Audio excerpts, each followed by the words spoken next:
99 counties every year and can probably jog longer than any one of us in this room, as well as do push-ups on top of that.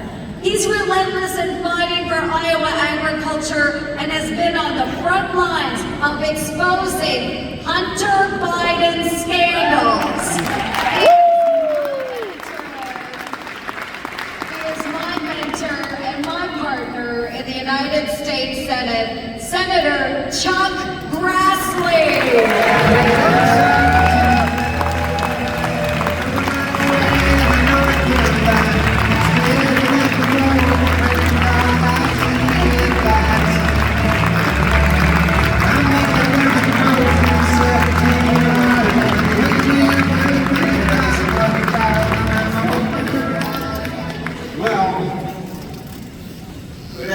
To all 1,200 of you, thank you for giving Barbara and me the opportunity to serve you in the United States Senate. It's good to be here with my colleague, Senator Ernst. You know, she appears on television quite a bit. And if it happens when two of us are in the living room watching her on television, this is something that Barbara constantly says: she's a good one. and then she appears again, maybe the same day or a week later, she's a good one. Well, I have to agree that you are a good one.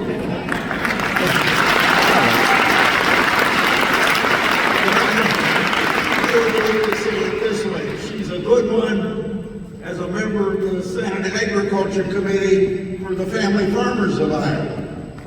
She's a good one for our national defense because she's a good member and a working member of the Senate Armed Services Committee. And when we're in the majority next year, she's going to be a good one for the chair, for the small business, as a chairman of the Small Business Committee.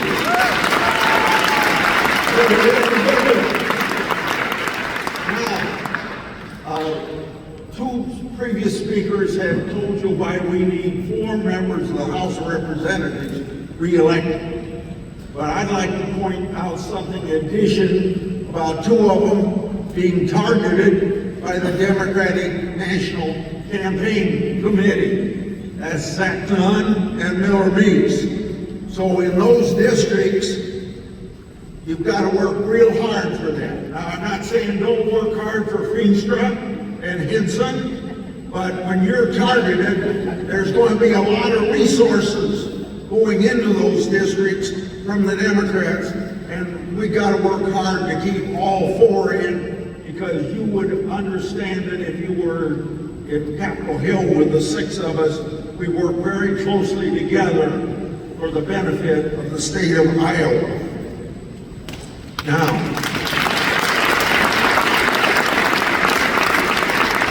I would like to touch shortly on this political lynching of Donald Trump, where you wonder how all this stuff could happen just in an election year. Some of these prosecutions that aren't even legitimate to begin with, it could have gone on in the first, second, or third year, but no, they wait until election year, and 2 weeks after he announces that he's going to run for re-election, they impanel a grand jury in New York with the results of what you saw 2 days ago. And there's no doubt that they think they can prosecute Biden into the next White House, but I think they're going to prosecute Trump into the White House.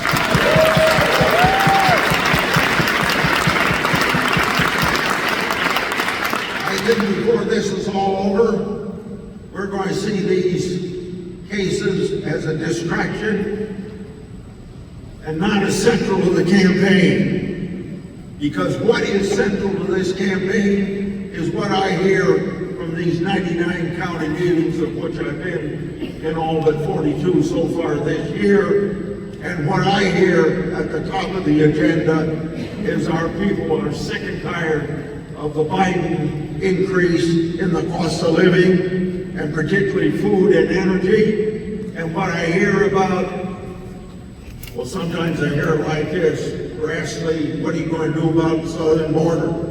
I like to remind people that the Congress of the United States, a long time before I ever went to the Congress, we have a law that you can't enter our country without our permission. And yet we're a very inviting nation, because about 1 million people come here every year on their legally, and we welcome them. We don't welcome people breaking our laws to come here. But then I go on to explain it's already against the law. Congress doesn't enforce the laws. The President of the United States enforces the laws. And he has taken an oath to faithfully execute the laws of this country, is what the Constitution says. And he doesn't do it. We shouldn't be surprised he's not doing it. The reason we shouldn't be surprised, because he told us before the election that he was not going to, or that he was going to be for an open border, because they believe in it. And why do they believe in it? They also ran on a platform that we're going to transform America. And they're about transforming America, not just through their immigration policies, but by big government, big regulation, and so many executive orders, you can't count them, usurping congressional power of the Congress of the United States, and we can't let that happen, and that's why we gotta make sure that Donald J. Trump is elected President of the United States.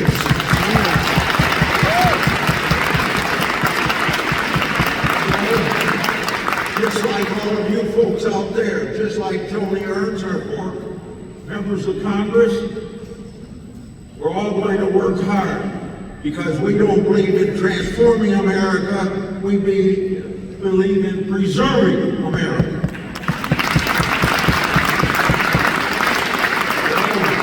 We need a president that is going to make sure that we have sound fiscal policy, not the big spending of this administration, bringing about the inflation that we have and the high cost of living. And we're going to have a president that's going to enforce the law, and that president is going to be Donald J. Trump.